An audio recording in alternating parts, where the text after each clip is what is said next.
isang ka-runway show, ginpasalida ang nagkalain-lain nga mga bayo kag accessories nga himo sa patadyong kang antike sa ginpatigayon nga Obra Antiqueño Trade Fair kang Department of Trade and Industry o kun DTI Antique sa Robinsons Mall kang December 9, 2024. Kalakip sa mga nagpasalida sa runway amo ang Jarvis nga ginapanag-iyahan ni antique fashion designer Noy Neresena, Francia ni antique fashion designer Francia Tonggol, kag patadyong apparel ni antique fashion designer Michelle Alicante.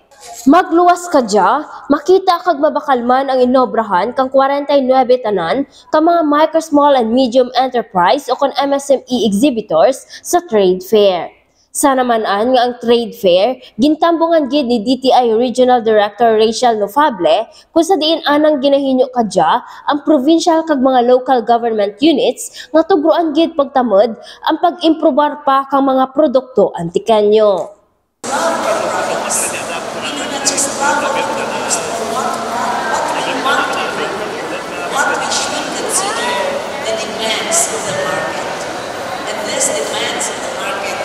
Really changing, especially with the Gen Z, millennials. We cannot do the same approach since many decades ago. But you see, ang panadyong has evolved.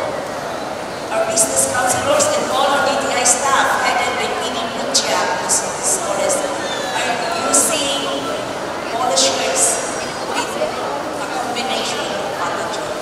Samtang tinutuyo kang runway show nga ma-highlight ang creativity kag designs ka mga Antiqueño. Angat kadya, nagpabutya gid kang padayon nga suporta sa amo nga hirikuton si antique Congressman A.A. Ligarda. Ay hindi lamang isang pagpalitan sa ating mayamang kultura at tradisyon, kundi isang patunay ng ating padayon ng pagsusumikap kag inobasyon.